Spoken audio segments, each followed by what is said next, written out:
Welcome back to the Padres franchise on MLB The Show 25. And I asked for you guys to really support episode 1 by viewing it and leaving comments down below. And you guys definitely did that. And so it makes me excited to get this series officially going. Episode 1 was kind of that intro episode a little bit. Get to know the team, begin the season a little bit. But now it's time to really get into the series. We currently have the second worst record in baseball as we are 2-8. The only team worse than us is the Chicago White Sox. And you may be asking yourself, why are we struggling so much to begin this season? And that is because we've allowed the second most runs in baseball at 57, only behind the Chicago Cubs. I think that our starting rotation is pretty decent. We are dealing with some injuries at the moment, but a guy like Kyle Hart at 55 overall, an 8 ERA, he's just not somebody that I can keep on the big league roster. So we're going to begin today's episode by going down to Kyle Hart, which I think he's actually listed as a reliever on the team. Yeah, he's right here, a 32-year-old, 55 overall relief pitcher that we have starting games for us. We're going to go ahead and move him down to the AAA level here, and we're going to be calling up Jackson Wolf. Jackson Wolf is a 25-year-old, 64 overall pitcher. He's a lefty, and he is decently rounded here. Nothing really stands out, but I think that all of his attributes are in a decent spot overall. To begin the AAA season, he's had 2 starts, and he's done really well in both of those starts, and I think he warrants his first call-up. As a matter of fact, he did make his MLB debut in 2023. It was 1 game, but this is the first call-up in a while for him. Before we get there, we're going to have to add him to the 40-man roster. We have a full 40-man roster, so I think we're probably going to go ahead and try and DFA Kyle Hart. I think that it probably makes the most amount of sense. We'll remove him from the 40-man. We'll go back down to Jackson Wolf, add him to the 40-man, and then he'll be ready to make his season debut here to begin the year. He'll get the start today. Hopefully he's not too worn out from his first couple of starts at the AAA level. So our next series against the Athletics, we dropped 2 of 3 against the A's. We do win the game that Jackson Wolf starts. 3 hits for Jackson Merrill, 2 for Campusano and Cronenworth, along with Jason Hayward continuing his strong start to the season as he homers again. Jackson Wolf allowed 4 earned, but the bullpen actually came in and shut things down, only allowing 1 hit the remainder of the game. It took extra innings, but we did win that one. Then we lost the next one 4-5. 2 hits for Manny Machado in that game, and looking at the starting pitching, Dylan Cease was phenomenal. The bullpen was pretty good at the same time. We just didn't produce enough runs. And then in the final game that we lost, Machado and Elias Diaz each with 2 hits in that game. Machado goes yard. Yu Darvish gives us 6 2/3. Beautiful innings, and then we see a couple of earned runs out of the bullpen late in that game. We do get Nick Pivetta healthy again here, so he is going to get an opportunity to get back out there. He struggled to start this season, but he's going to get an opportunity. We're going to go ahead and send down Randy Vasquez to the AAA level to clear that spot for him. Moving on to a series here against the Rockies. It's the bottom of the 11th with 1 out as we are down with Jake Bird on the mound, and we drop another game as we're going to see an injury here for a AAA. Ryan Wilson will be out for about 1 to 2 weeks. Heading into game 2, Jackson Wolf gets another opportunity, and he goes out there and pitches a really good outing, it would appear. Looking at the offensive performance, a couple of guys with just solo hits, and then you see Jackson Wolf gets his first win of the season. 8 innings of work, does not allow a single run, only 2 strikeouts, but did not give up more than 3 hits, which is excellent to see. So this is my first time really getting back into the live commentary here on the channel. It's something that I'm going to have to get used to for sure, but I'm excited for it, and I think there's a lot of things to look forward to in this series. I'm going to try and move quick in this series. I'm not going to slow down much, and I'm going to have a fast pace with this. Each season, maybe 4 to 5 episodes, if that. But scouting is something that I want to focus on here early in Season 1. Johnny Ramirez looks like a really good prospect. Obviously, he's a better defensive guy and speed guy than he is at the plate, as his future attributes look to be about average, maybe a little bit above average with that power versus righties. But I think that he would be a really solid selection in the first round if he were to fall to us. we have the 25th pick in the first round. So in order for him to fall to us, he would have to actually even go later than the MLB draft rank has him, as he is 24th on their board. Going through and looking at the starting pitching that was scouting here, how about Paul Schnell?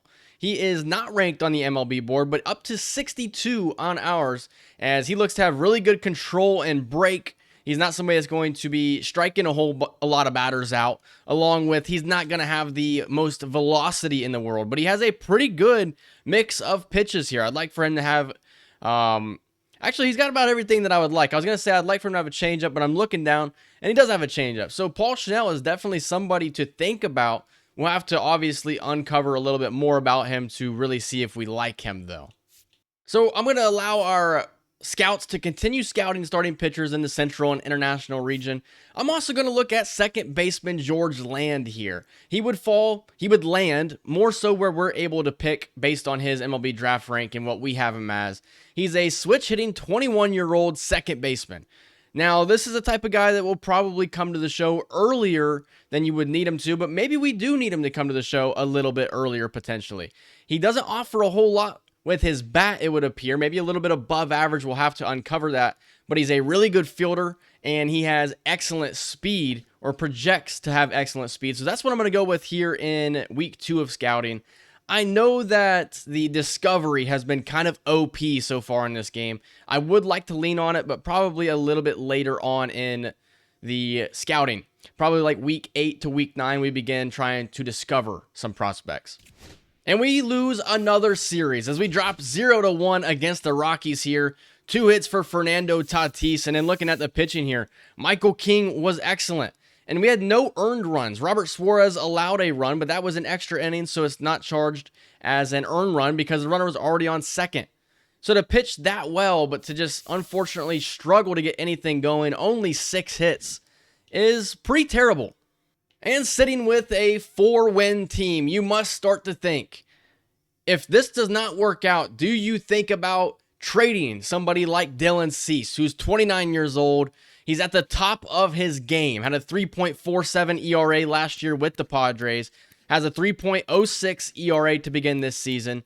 The whip is a little bit high, but he offers so much, and he is in the last year of his deal. If you're going to continue to struggle, you have to think about potentially trading Dylan Cease close to the trade deadline, because if you're not planning on bringing him back and you plan on potentially going into a full-on rebuild, you might as well offload him while you have the chance. And I want to go ahead and get a player lock game with Dylan Cease. He is somebody that we could end up trading, so I may not get the opportunity to play with him all that much here in the series. So I'll get the opportunity to have a player lock game with them here against the Chicago Cubs, a team that could potentially try to get him at the deadline. Also, when I was making MLB The Show content on the last game, when I would record on OBS, my laptop was just not able to really handle the recording process. So if the gameplay is a little bit choppy, I don't know what I'm going to be able to do about that. I'm going to obviously try to do things to fix it, but I want to make sure that I'm bringing quality content this way and not some choppy bullcrap gameplay. As Dylan Cease gets the first out of the game. Cease offers a 5-pitch mix. He's got the sweeper, an electric fastball, a really interesting changeup. We'll go ahead and throw that now. That touches the 60s. So when you can throw a 98-mile-per-hour fastball and then throw a 71-mile-per-hour changeup, you want to talk about throwing a hitter off. It's one of the nastiest things in baseball. Here's a bunt laid down by John Birdie, as Cease is going to have an accurate throw, and Birdie is safe. And it's a bunt single for the Cubs. Kyle Tucker here in Chicago now, came over from the Houston Astros. And the question is, are the Cubs going to be able to extend him to a long contract before the offseason? Because if not, it is more than likely that Kyle Tucker is going to hit free agency, and he's going to demand a lot of money. I don't think that he's somebody that we're going to be able to offer, but I think that a lot of teams are going to be in the Kyle Tucker sweepstakes. As Dylan Cease jams Tucker, who will ground this one to short, and it is not going to be a double play to end the inning. An excellent pitch there by Cease. That sweeper in on the hands as we nearly were able to turn 2. That's Jose Iglesias at shortstop now. Xander Bogaerts was injured on opening day. If you missed that, go back and watch episode 1 of the franchise. Dylan Cease up 0-2 on Seiya Suzuki as the fastball just misses low, as that is going to bring up a 1-2 count from Cease. The pitch, and this one's hit well to left field from Seiya Suzuki, and it is that caught at the wall? No, it is not. Seiya Suzuki hits his 3rd home run of the season. I thought it was robbed there for a second. That's Jason Hayward playing out there in left field, and I think he was inches away from bringing that one back in. As Dylan Cease off to a rough start here in this one. As we watch it again, here's Hayward coming up to the wall. How much did he miss it by? It looked like it went right through his glove. As that's going to be a strikeout to hopefully end the season, or end the inning, I should say. Season 1 is not done yet. I have to get back into the swing of things with the commentating. As we go top of the second now, it is Michael Busch, the lefty at the plate. 281 average so far this season, as Dylan Cease 95-mile-per-hour fastball is across for strike 1. That's a bad swing and miss from Michael Busch right there. 97 up and away, not even close to the zone. And I think you can go back to the fastball in this situation. Here's the pitch as Michael Busch is able to poke his bat out there and foul it away. Let's see if we can get him swinging at the circle change. What a pitch from Dylan Cease. Campusano gathers it, and that's out number 1 of the inning. You're also not going to really see me play a lot of full games here in the series. Maybe as the seasons go on, if we're able to, maybe get down to 4 or 5 seasons into the series, maybe you begin to see some more full games. But it's mainly going to be player lock, quick manage, and probably going to be a whole lot of simulating. Especially if we're playing as poorly as we're playing right now. With a 4-12 start to the season, it's very likely that you're not going to see a whole lot of gameplay here in Season 1, because nobody wants to watch multiple games or multiple episodes of a team that sucks. Let's be honest. As Miguel Amaya goes back up the middle for a base knock, the 3rd hit for the Cubs offense. As Pete Crow Armstrong hits this one into left, that is Hayward there to field it for the final out. But if we were able to, or we're going to trade Dylan Cease, if that's something that's going to happen, I need to know what kind of return we could expect, because he is in the final year of his deal. A team that we would trade for him would obviously plan on re-signing him, unless they felt like he could get them over the hump and they could win a World Series. Then it would all be worth it. But what kind of return do you get for a guy that could be viewed as a half-year rental? I don't think that it's going to return you top prospects in baseball. Now, it'd be different if he was signed to like a 4 or 5 year deal and we were trading him, because then that team is getting multiple years out of him. You may only get half of a season out of him, so you can't offload a bunch of top prospects. I would say that it would probably give us a top 3 prospect in that team system. That might not necessarily be a top 100 prospect, but I think it would be a top prospect in that team system. Obviously, we're not going to be trading him to a team that has really good prospects, but that team sucks. We're going to be trading him to a team that is competing for a World Series. And that is not even a for sure thing, because we may not trade Dylan Cease. We could turn this season around. We could be close to 500 at the deadline, and then we hold on to him because we're trying to make a playoff push ourselves. I'm not going to trade him just to trade him. I'll trade him if we are going to officially enter that rebuild mode, which if we continue on the path that we're on right now, we probably might get there. I also want feedback from you guys. I want to know what you guys want out of the series. If you guys want me to slow it down and you're comfortable only watching maybe 2 seasons, because that's the thing. If I slow it down and I have like 10 to 12 episodes per season, we may only get through 2 seasons here in the franchise. That's the reason I want to speed it up. I want to be able to play with these guys that I draft. As a matter of fact, I want to be drafting in the next episode. Just kind of put you guys where I stand at the moment. I want to know what you guys want out of the series, how you guys want me to, what the formula of the video looks like. I want it to be based off of the viewer. I don't want to make it based off of me. If you guys would rather it be short 20 to 30 minute videos and it's post commentary like I do with Utah State, then I could do that as well. I just don't know how much ground we could cover if I do that. As here's the 3-2 to Tucker, and he fouls it back. I think this is the perfect time for that circle change. Here's the nasty pitch, and Kyle Tucker about took that 1 yard. Here's the 3-2 from Cease as Tucker is just staying alive. A tough at-bat here. Here's the 11th pitch of the at-bat from Cease, and it's fouled back again. We'll see a 12th pitch. How about a little sweeper action as Tucker hits this one to deep center field, and it is gone. The second home run allowed by Dylan Cease, and that's the third run that he's allowed in 2 2/3 innings. That one, 423 feet for Kyle Tucker. And then obviously you're going to get poor prospects back if, Dylan Cease is playing poorly. So if anything, if we're going to suck, the one player that we want to succeed is going to be Dylan Cease. Michael King is also another guy that we could potentially trade away. But I think that he's somebody that I would rather have on the team more than Dylan Cease at the moment. Things could change as Seiya Suzuki has hit number 2 in this game, and Dylan Cease is really struggling at the moment. Strike 3 from Dylan Cease as he gets Ian Happ on the sweeper, but not before some damage was done. As the Cubs have plated 3, or they've had 3 across the plate, 5 hits on the day, and the offense for the Padres needs to get going, or we may see another loss. I also would like to know if you guys do like watching the menu stuff. I'm talking like the scouting and then just the overall roster stuff, as there's a strikeout from Cease on Michael Busch. But I know that like when I watch content, for example, I'm not too big into it, but I do enjoy it. I think that sometimes the gameplay can get really repetitive, but the storylines and the statistics that you can come up with in the menus are always going to be different because everybody's franchise is ultimately different. The gameplay is always going to be the same, so I don't really have a problem with spending a lot more time in the menus talking about prospects, looking at the stats, looking at the scouting, and all of that.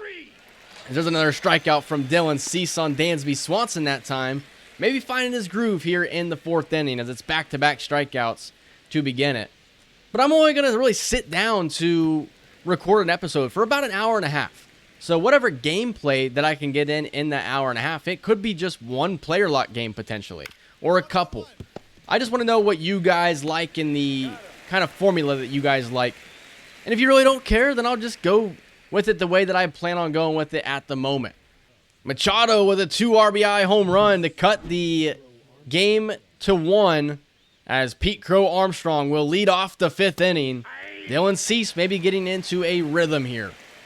67 pitches into the game. You got to imagine he could go until about 90 pitches. So I think that he could get through the 5th here, maybe enter the 6th potentially. Just really matters how well he performs in this inning as Manny Machado, an excellent backhand and an excellent play.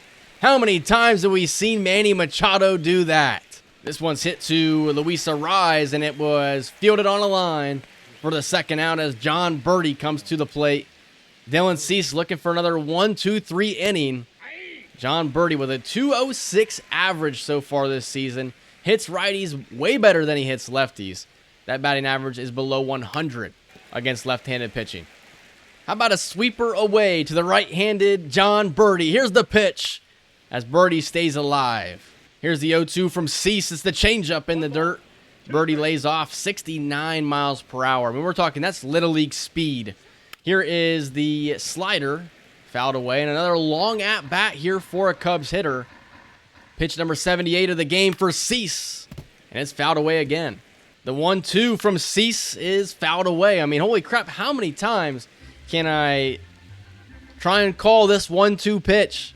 How about a slider this time, and Birdie's going to roll this one over to Iglesias, and it's another 1-2-3 inning for Dylan Cease.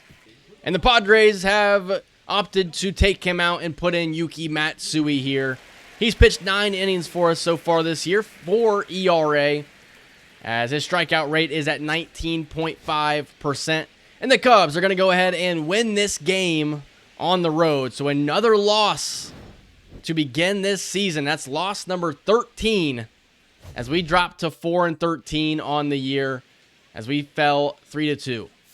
Next game, you got Jason Adam on the mound here. Bases are juiced, and the Cubs win this one 4-1. We have continued to struggle to begin this season. We lose again 2-8 this time. 2 hits for Elias Diaz, but Nick Pivetta goes out there and allows 5 earned. Yuki Matsui allowed 2 out of the bullpen, and then Adrian Morejon also allowed a run. We are really struggling at the moment. Luis Arraez has a .298 average. Fernando Tatis is struggling at the moment. Maybe time to knock him down in the order, maybe along with Manny Machado. When your 2 stars are batting close to 200, something's going wrong. Also, Gavin Sheets needs to be taken out of the lineup as well. A .065 average is just not going to get it done. But who do you put out there instead? I mean, you have Connor Joe. You could DH Connor Joe. Jose Iglesias at shortstop is also struggling with a .143 average. Jake Cronenworth's doing pretty decent. And how about Jason Hayward, though? He is playing really well so far this season. And I think there's a little bit there with the veteran. And looking at the pitching here, Michael King is playing really well so far. Dylan Cease and Yu Darvish also doing their thing. Nick Pivetta is struggling, though, at the moment. He's a 32-year-old, and we have him locked up to a long-term contract, you could say. 2029, he's set to be a free agent. Jackson Wolf is pitching really well, but the bullpen has a couple of pretty solid arms. Only guy really struggling is Ron Marinaccio with that 11 ERA. And there's really not anybody down at the AAA level to be excited about that we could potentially bring up. I mean, Austin Davis is having a really solid season so far. Johnny Brito. I mean, these are bullpen arms that you could heavily consider bringing up. But I don't think that you've seen enough action out of these guys yet to really come to a conclusion. Jason Adams struggled, but at 80 overall, he's our best bullpen arm. You can't just, take him out of that role. I guess you could take him out of that role and swap him with Robert Suarez. Suarez so far in the season, 4 saves, 2 blown saves. So he's had 6 opportunities. He's 66%. And then obviously you do have the 2 top prospects in Leo Dallas DeVries, who has a .342 average so far at AA, and 2 bombs, along with Ethan Salas, who has a .270 average with 3 home runs. I want to get to these guys, but not yet. I will be waiting until the next episode. We'll finally get our first look at them. But I'm going to continue simulating here as we head to a series against the Astros.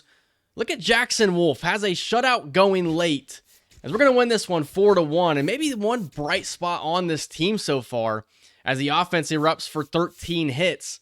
But Jackson Wolf, 8 innings, did not allow a single run, 5 strikeouts, 5 hits allowed.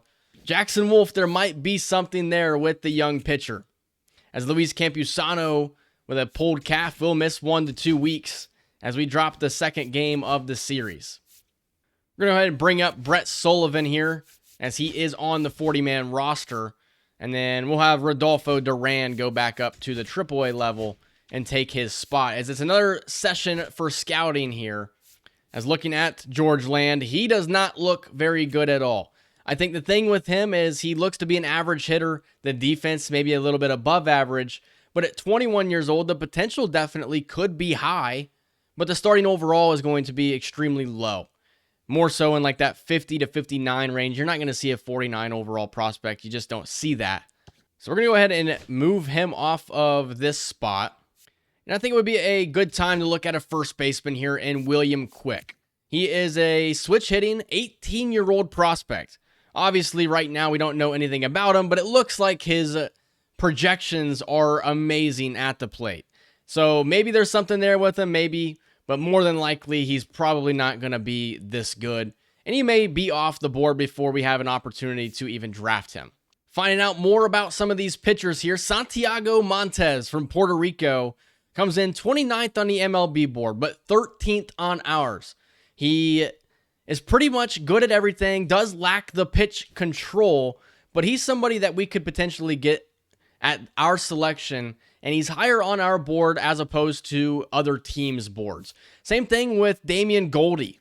We have him 54% scouted. He's 20 years old, and man, he may offer a lot of upside here. A lefty at the plate. I don't know why it even shows what they bat at, because pitchers don't hit anymore, and more than likely this guy is not a two-way player. But he is higher on our board than he is on the MLB board. And then looking at Paul Schnell, he was one of those guys that was not ranked on the MLB board. But he has really good control, really good break, looks to be able to be somebody that could go the distance in a lot of games, and has a really good pitch mix. But we'll continue to look at these pitchers in this region. We'll also look at William Quick for this week. Hopefully I don't botch this scouting here in Season 1. I have a bad feeling that I'm going to. But we're looking for the first series victory of the entire season, as we don't have two valid lineups. And I don't think there's anybody better to do it with than Jason Hayward, as he has a 388 average to begin this season. And he's been the one bright spot on this team so far. Maybe an unlikely hero, as he will be taking on Framber Valdez. Typically, Hayward is not going to hit against lefties, but in this situation, I do have him playing in this game here. A 388 average, the OPS over 1,000, 4 home runs, which is just incredible. With a player at his age, he should not be playing the way he is playing. 35-year-old Jason Hayward. He's on a 1-year deal worth $1 million. You got to imagine that his statistics this season are probably going to fall off a little bit. They already have began to, as he began the season with a lot of power and a lot of home runs. We'll see how he plays throughout this season, but could be a trade candidate if he continues to play this well, as he begins with a foul off of a curveball from the lefty Framber Valdez. Runner on here early is Luis Arraez, as Hayward has a good eye and watches the sinker miss. The Astros may be a team that is in a similar situation to us potentially, as Hayward grounds this one to Pena, and it's a double play to end the top half of the first. But maybe the Astros in a similar situation to us. Maybe they don't have the contract lengths that we have, as Dylan Cease is on the mound and he gives up a home run to Yanir Diaz. That's a bad call out of the umpire there. 1,579 career hits for Jason Hayward in his 16-year career, and this one's off the mound. Hit hard, but Pena will make the play. That's Jeremy Pena. I don't know why I about called him Luis Pena. Still trying to get down hitting here in this game. It's been a long time since I've played MLB The Show, and it's been about a week since I recorded episode 1. Admittedly, I want to release episodes on a more consistent, basis. Also record episodes on a more consistent basis. But Utah State is the series that has my focus, as Hayward's going to hit this one into the gap, and Jason Hayward is going to have a leadoff double. How about that from the 37-year-old Jason Hayward?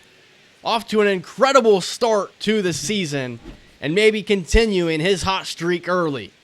Like I said, I wanted the focus of the next episode to be Leo Dallas DeVries and Ethan Salas, but it may need to be focused on Jason Hayward and his reemergence as a star in his age 37 season. This one hit on the ground from Iglesias, and he's going to ground out for the first out of the inning. So we move Fernando Tatis down in the order a little bit. That average slowly climbing. He's looking for more power. Only 1 home run on the season. This would be a perfect opportunity and a perfect time for that second home run, as that one's in the dirt to Tatis. Here's the 2-2 from Framber Valdez, and this one is hit on a line, as Hayward will come across to score, and the Padres have extended their lead as Fernando Tatis picks up the RBI. Excellent piece of hitting right there. I tried to play Road to the Show a little bit, and the base running was really weird. I'm glad it didn't mess up there. And then Jeremy Pena hits a 3-run bomb to reclaim the lead as we go to the 8th inning. It's Brian King on the mound here for the Astros. With a runner on first, it's Luis Arraez. That slider was a pitch to hit. Just a little bit too early on it. As here comes the 1-2 from Brian King, the reliever for the Astros. And Hayward stays alive, fouling the sinker off. Here's the 1-2 from King, and Hayward goes down swinging at the sinker. Not the pitch you want to swing at, but we're going to the top of the 9th after Manny Machado had an RBI, and then Gavin Sheets with a big home run, but we still trail by 1. And now we have to face dominant lefty Josh Hader.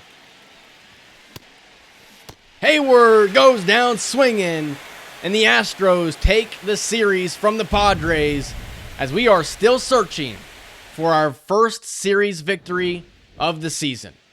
I know Gavin Sheets just hit his second home run, but with the batting average below 100 early on here, I am thinking about sending him down and calling up Yuli Gurriel, a 40-year-old first baseman. We'll just have to see how the rest of the month goes, but I don't want to, bring on a whole bunch of movement to the ball club if there's no reason to. Moving into the next series here against Detroit, and with a win here, we could win our first series, and it's not going to happen yet. As we won this game right here, 5-2. 3 hits from Luis Arraez, 2 from Elias Diaz and Cronenworth. No home runs, but Yu Darvish with a pretty solid outing, allowing 2 earned. And at the end of the day, it was just that we couldn't, or no, that's the game that we did win. Okay. I was like, how did we lose this game? I thought I said we scored 5 runs. Moving into the next series here against the Tampa Bay Rays, and we finally have won a series here in Season 1. Jake Cronenworth with 2 hits, Michael King with an excellent outing in Game 1. And then in Game 2, 3 hits for Jose Iglesias. Dylan Cease allows 3 earned. And now with an opportunity to win, or to sweep the Rays. Both teams 8-19. All right, William Quick. I think that this guy is a potential generational prospect. Typically what you're going to see is the game will try to make you think that the player is worse than they actually are. And then you continue scouting them, and they're actually gems. Like, they're really good. So I'm going to continue scouting William Quick and see if that rank goes up. I don't imagine that we're going to be able to draft him, though, seeing as how he is MLB draft rank 10, and we don't pick until 25. I'm going to allow these scouts right here to continue doing their thing. It looks like we're getting more out of the starting pitching scout in the Central region. So we're going to actually edit this, and I want him to go international, and then I'll have this guy right here go Central. So they're kind of swapping positions. We'll continue to look at William Quick and then see what we find out about him. And then we have swept the Tampa Bay Rays. So we went from not winning an entire series for almost the entire first month of the season to now sweeping the Tampa Bay Rays, who are also really struggling to begin this season. Luis Campusano has been activated now, so thank you to Brett Sullivan, but you are no longer needed. We'll send him back down to AAA and Rodolfo Duran back down to Single A. Bottom 7, Jose Iglesias has a 10-game hitting streak. We'll go ahead and simulate the rest of that game. We do win that, so we split a little 2-game series against the Giants and pick up our 10th win of the season so far. As we head into May, and we're taking on the Pirates. Luis Arraez with an 11-game hitting streak on the line here. Fernando Tatis with a home run in this game as we are leading 3-0. We'll go ahead and simulate to the end of that one. Back to scouting here, and William Quick, maybe not going to be that generational type of prospect, but still offers so much with his bat. It says his secondary position is second base, but that's just not going to be the case. He is going to be a first baseman all the way. I would like to finish up his draft profile. So I will scout him one more time here, and then we'll find out what kind of player William Quick is. And then as far as the starting pitchers that we're scouting here, I do like Santiago Montes. I think he's probably my favorite guy so far. The control is a little bit of an issue so far, I would say, but he is the most intriguing guy. And then Damian Goldie is another one of those guys that does intrigue me a lot. He would probably get called up a little bit earlier in his career. So we'll go one more week with William Quick, and then we'll move on from him. We'll continue to do the same pitching that we're doing. I think we'll change that up around week 7 or week 8. But now that we're into the new month, it is time to really evaluate how well some of our players are playing. Jackson Merrill's been in the leadoff spot the entire season so far, and I think that he's fared pretty well there with a 263 average. Luis Arraez with a 345 average, just hitting out of his mind at the moment. Jake Cronenworth is batting third here against righties, and he's had a really solid start to the season. Luis Campusano's also had a really good start to the season. We're seeing Fernando Tatis average climb a little bit, Manny Machado's at the same time. I think that what I'm going to go ahead and do is move Tatis up to the cleanup role, then Machado. Jose Iglesias with a 191 average. And then Hayward's average maybe dropping off a little bit. I think Gavin Sheets is probably going to get brought down. I don't think that he is going to offer a whole ton to the team. And then the same thing with Brandon Lockridge. He's not really out there to do anything, so I think we'll go ahead and send him down as well. So Gavin Sheets will make his way down to the AAA level. We'll bring up Yuli Gurriel. He needs to be added to the 40-man first. So we'll go ahead and take Trenton Brooks off of the 40-man. And then Brandon Lockridge, like I said, I just don't think that he's offering a whole lot to the team. We don't need 5 bench guys. I think 4 is perfectly fine. This allows us to bring in another relief pitcher. And I think Austin Davis is probably the best candidate at the moment. He does have the best numbers. So we'll go ahead and call Austin Davis up to the big league level. So wrapping up the series against the Pirates, we have to fix the lineup here for the Chihuahuas, as they have 27 guys on their roster. So I think what we'll go ahead and do is I want to send Trenton Brooks down. I don't want Trenton Brooks really on the roster at the moment. 2-0, we are winning this game right here, and Yu Darvish is working on a no-hitter into the 7th. I think this right here is a game that I am more than happy to hop into. As you look at our team rankings, 26th in runs, 13th in runs allowed. So the pitching has turned itself around here just a little bit. It's more so been our offense that has began to struggle. Yu Darvish battling in the rain here at PNC Park in Pittsburgh. And he is 9 outs away from a no-hitter. As that's a strike 3 from Yu Darvish. As he gets Spencer Horwitz looking at the fastball to begin the inning. And it's Andrew McCutchen.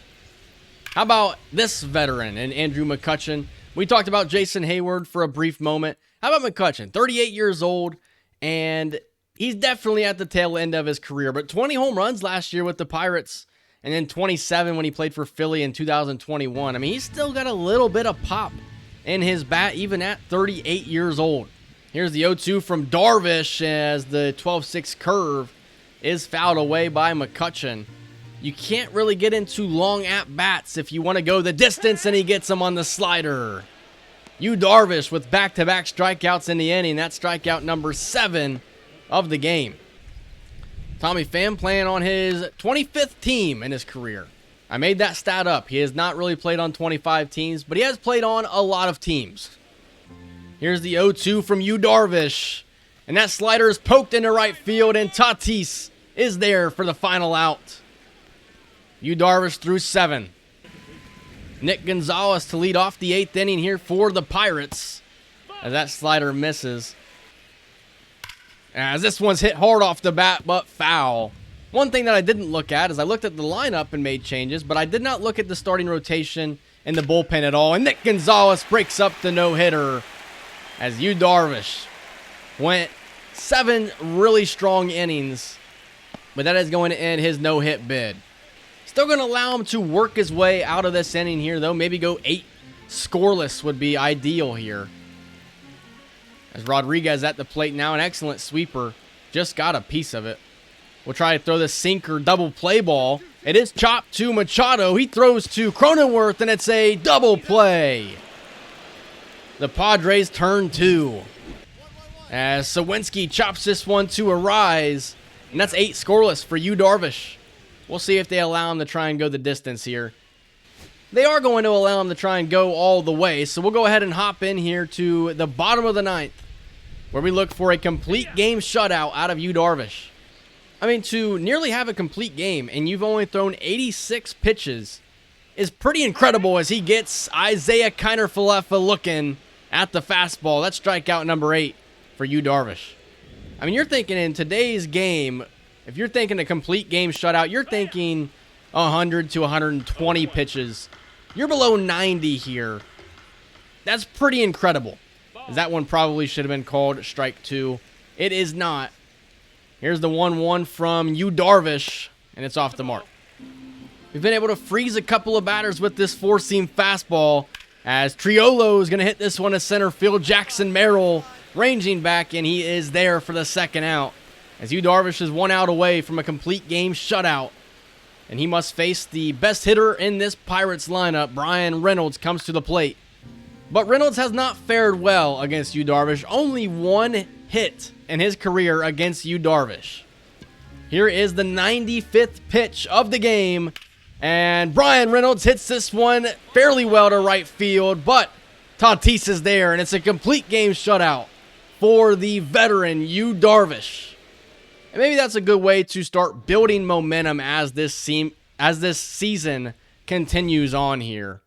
Manny Machado with a hit, Jose Iglesias with 2 hits, as we're able to beat the Pirates on the road, as Yu Darvish goes 9 innings, allowing only the 1 hit off of Nick Gonzalez and 8 strikeouts.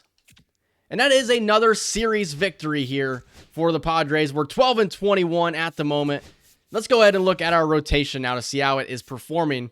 Dylan Cease is struggling a little bit. Yu Darvish, after a game like that, that's definitely helping him out. Nick Pivetta continuing to struggle. Jackson Wolf in a pretty decent position. Ron Marinaccio struggling. Jason Adam, he is the #1 overall player in our bullpen, and that's the reason I'm not sweating him. Marinaccio is the only guy that's really struggling in the bullpen at the moment, but a small sample size, I'm not going to get too worked up over it. Now, Nick Pivetta, that's a scenario that I'm probably going to start sweating a little bit because pretty much every time he goes out there, he gives up a lot. You could think about having Randy Vasquez come back up. He had a 7.5 ERA at the big league level in 8 innings of work.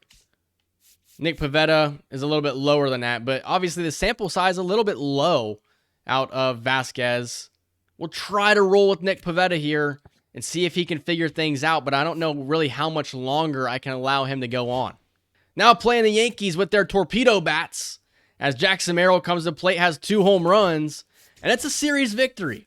When you got to go to the Bronx to take on the Yankees, who have the torpedo bats, and you're able to go out there and match them as Campusano, Cronenworth, and Jose Iglesias, all with 3 hits in the rubber match, but Jackson Merrill was the star of the show with his 2 home runs. Michael King was excellent on the mound. Robert Suarez gave up 2 earned in that final inning. Brett Sullivan with an injury at the AAA level. He'll go on the 60-day IL, and it's a 6-1 victory against the Rockies. So back-to-back victories here. We win this one 7-3. 4 hits for Jose Iglesias, as his average is climbing to 248 now. Or no, 251. Manny Machado with a 248 average. Tatis's average slipping back down a little bit. Jackson Merrill goes yard, but Yu Darvish with another really solid outing in the bullpen's able to go out there and pick him up. As we look at scouting again, and here is William Quick's final scouting profile. Looks like he's going to have a really strong bat. If he was there at our selection, I think he's somebody that you would have to consider. I think the next guy I'm going to look at here is Leonardo Reyes. He's more of a contact hitter.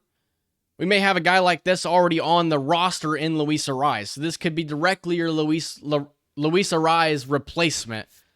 So we'll go ahead and just kind of look and see what he could potentially bring to the table. And then Santiago Montes is somebody that continues to rise up our board. Now the second best player on our board. Damian Goldie, we're also seeing him rise up on the board. The potential is definitely going to be there for Goldie, but at 20 years old, his overall may be in the high 50s, low 60s. It could be a while until you see him. The potential definitely could be a potential, though. Bill Frydenberg, also another guy. He was not on the MLB draft board.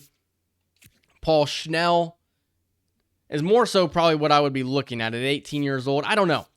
Continue to go with these pitchers and continue looking at them here, but we're going to finish up on these pitchers pretty soon here. Maybe 1 more week of it, maybe 2 more weeks of it. Like I said, I kind of feel like I'm going to botch this scouting here. As we go ahead and get the sweep, a 6-1 victory against the Rockies. Almost everybody in the lineup hit today except for Tatis and Elias Guerrero. No home runs, though, as Nick Pivetta finally maybe figuring it out. 8 innings, allowing only 1 earned. That's what you like to see. As we drop the first game to the Angels, win the second game, and now we're looking to win another series, and we're unfortunately not able to do that as we drop this one 4-6. Staying over there in the AL West, we're taking on, holy crap. Okay, I thought that said he was hurt for 4 to 5 months. Musgrove's probably going to finish this season, but Matt Waldron is healthy now. Matt Waldron is the knuckleballer, and I think I'm going to send him to AAA for now and see how he performs down there. And if he performs pretty well, it may be worth giving him a chance later on. And there's really always a chance that Matt Waldron could be a long relief arm for us, or maybe Jackson Wolf can become that, because Ron Marinaccio continuing to struggle is not something that looks good at the moment. Looking at the lineup here, it's actually starting to come together, but Tatis is struggling again.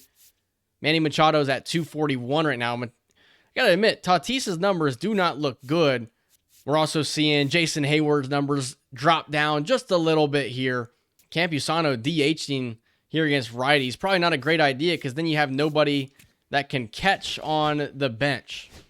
I think Gurriel maybe would fit there a little bit better. I just don't want Campusano to be DHing and then he's pretty much playing every day at that point. And he's not, he's DHing in every game. How about a little bit Leo Dallas, DeVries, and Ethan Salas update? Ethan Salas' numbers dropping down a little bit, 221 average. We look at his recent games. He did have a 2-hit performance last Friday, and then he had a 1-hit performance here. Has not hit a home run since the early part of the season. And then DeVries here. DeVries, I'm still learning how I should say it. We are seeing his contact versus lefties go up, though. So we're seeing some progression out of him early. We're seeing Ethan Salas' contact versus lefties go down, though. But looking to hit righties a lot better, as that looks like potentially big league level already. I would like to get through the rest of May. Nick Pivetta is working on a no-hitter. We could go into this one. I'm not going to go into this one, though. But it's a 3-1 victory nonetheless. 2 hits for Iglesias. Only 4 hits as a team. But Nick Pivetta was excellent. 7 innings, allowing only 10 strikeouts. We're seeing that ERA go down. And I'm glad I didn't jump the gun and send him down too soon. Leonardo Reyes. Looks to be somebody with good contact. But I'm going to hop off of him. Pause. Right now. Because I just don't want to spend time on somebody who doesn't look that good at the moment. Looking at third baseman here, there are some guys that are a little bit intriguing here. With Giancarlo Nieves being the number 1 player in the class, he's going to go extremely early. Mike Harden is another guy that I imagine goes extremely early.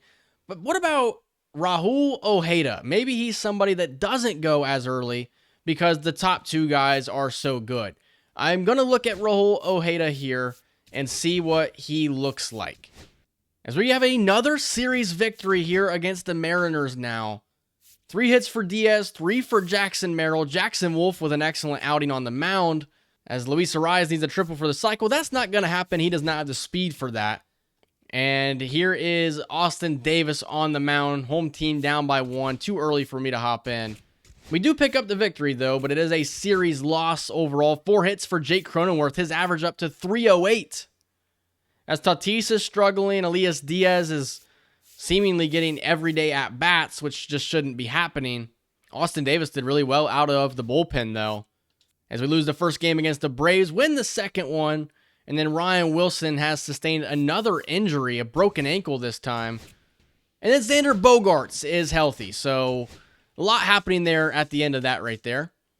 So that puts Xander Bogaerts back on the big league roster, which is something that we certainly needed.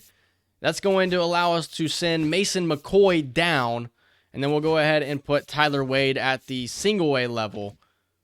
That will also allow us to have Jose Iglesias just be an everyday DH.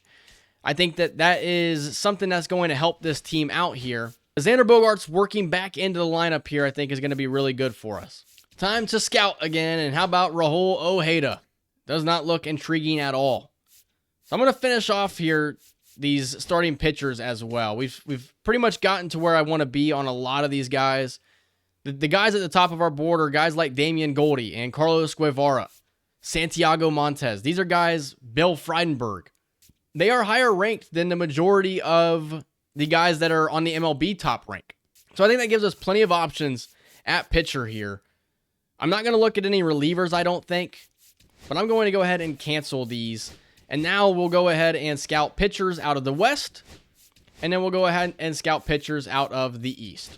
And we'll probably do this for, I don't know. We'll probably do this for like 3 weeks and just see. Because obviously we went after these initial regions in the Central and International early on because they were the best regions. West and East regions are a little bit weaker, but maybe we can start getting a little bit of a profile on some of these guys. We're also going to change out Ojeda. No reason to continue looking at him. Just for peace of mind, I feel like I should still look at a guy like Mike Harden and Giancarlo Nieves, but they're going to be gone. There's no possible way these guys are still sticking around. But the outfielders look really intriguing. I would think that maybe Blaine Farr could be somebody that's interesting. He'd be pretty close to a big league debut. And then even in the right field, you have Dave Tripp. Maybe there's a way that I wish you could just do outfield. You can go discovery and go outfield. I'm going to go infield, and I want to go international. We're going to start discovering guys now and see if we can't find anybody intriguing. I don't like what the base game is giving me. So Mason McCoy goes down to the AAA level, and he's out for 1 to 2 months. Just how you drew it up. So Tyler Wade gets sent down. He's going to be coming right back up. Can't be preying on somebody's downfall like that, as we're taking on the 19-win Marlins, and we nearly get the sweep there as we drop the finale 7-9. 2 hits from Tatis and 2 from Bogarts in his return. Tatis and Machado go yard along with Jackson Merrill. Nick Pivetta gave up 2 early runs, and then Wandy Peralta gives up 3. The bullpen kind of collapsed in that game. Not going to really worry about it too much, as now we take on the Pittsburgh Pirates, who are really on a good stretch, and this is terrible news. Jackson Merrill has sustained a torn calf, and he will be out for 2 to 3 months. This is terrible news because Jackson Merrill has been playing really good this year with a .282 average, 7 home runs so far this season, and now will probably miss close to the entire season. There's a chance he could come back potentially, but the odds of that happening are probably really low. And now you have to try and find which guy you're going to go ahead and try and bring up here. There's not really a whole lot. Nico Goodrum, he can play pretty much everywhere. I think that we'll go ahead and add him to the 40-man and bring him up to the MLB level. That is devastating news to lose a player like Jackson Merrill. So that will pretty much automatically put Nico Goodrum in a role where he is going to be an everyday player for us. If we're competing at the deadline, I think this is a really good opportunity for us to try and bring in a starting center fielder. But we don't have the prospects to really deal in that situation, so I'm not really sure that's going to happen either. We'll just have to see how the season plays out. Also, it is going to be really difficult for me to get into the swing of this series at the pace that we're moving. I just don't have the time to slow down the pace. But we'll just have to take it every day, one day at a time. But a 7-4 victory here in this game right here. 3 hits for Manny Machado. He also goes yard.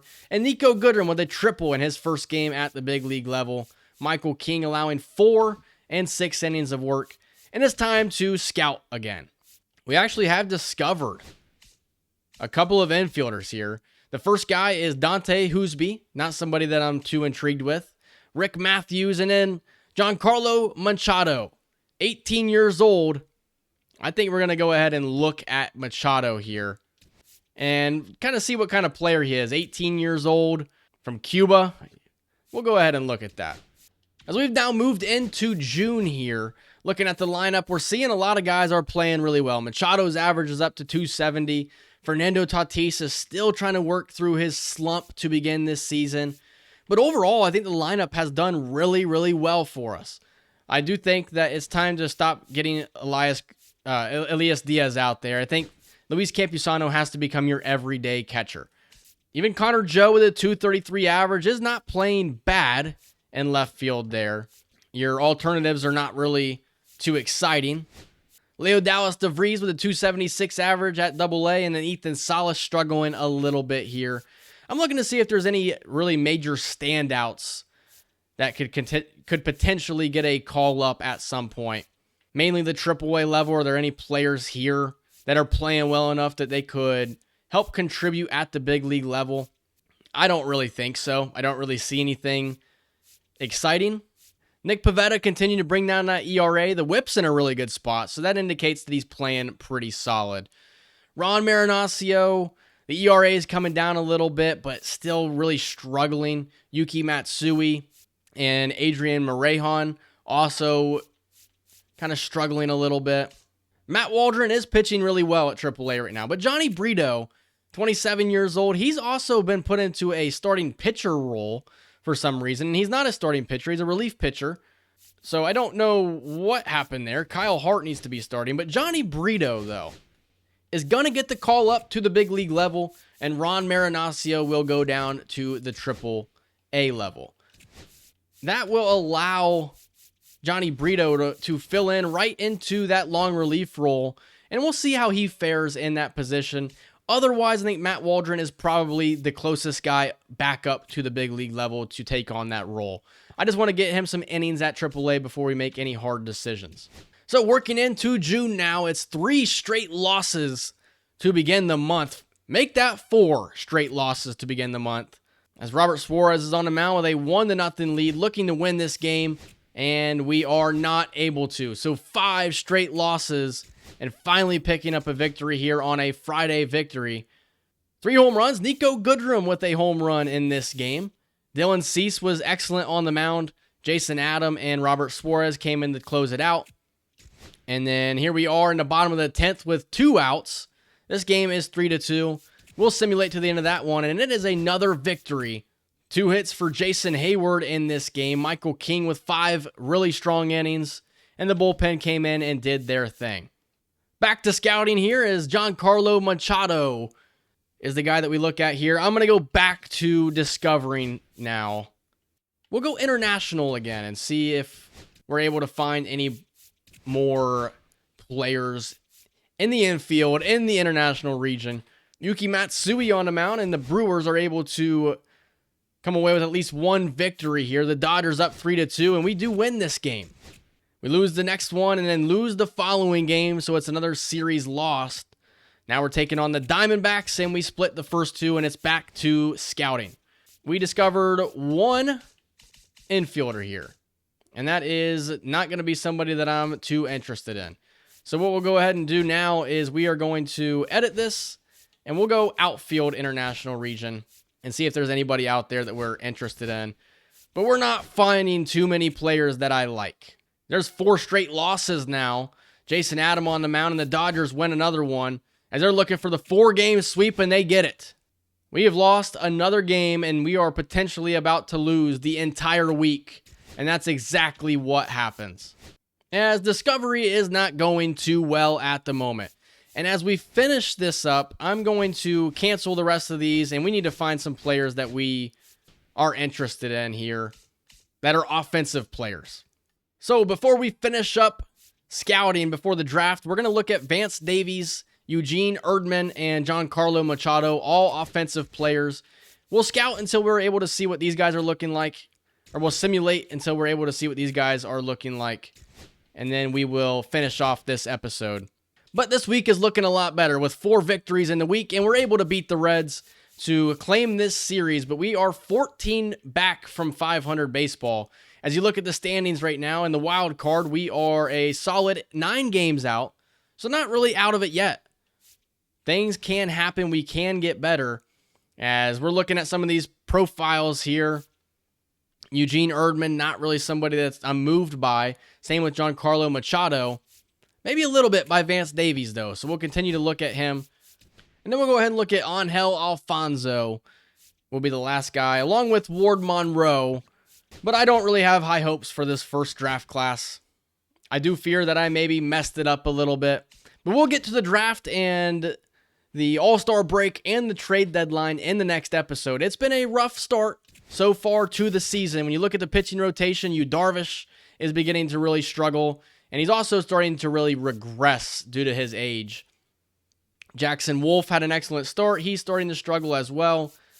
The pitching is not very good. And then when you go down and you look at the lineup, I think that we're seeing a lot of guys in cold streaks. 4 of them at the moment. Fernando Tatis, maybe on a hot streak as far as home runs go, but that average is still in a really poor spot at the moment. Nico Goodrum replacing the injured Jackson Merrill. He's not been super exciting. And I think that you have to be excited for guys like Leo Dallas DeVries, who are seeing excellent progression so far in their ratings. Ethan Salas, maybe not so much against left-handed hitting, which is a little bit unfortunate, but he is against power against lefties. But I think that we have a lot to learn about this team and a lot to learn about how I'm going to run this franchise. This right here was a huge episode as far as just moving through the calendar pretty quickly. You're not really learning the team all that much. I'm struggling to learn the team. I'm rushing the scouting. I'm not sure how I want to play this series moving forward. I need your guys' feedback in the comments. I need your guys' support. I need you guys to let me know what you expect from this series moving forward. But that's going to do it for episode 2. I hope you guys enjoyed it. If you did, leave a like, comment, subscribe, and I'll see you guys in the next one. See ya.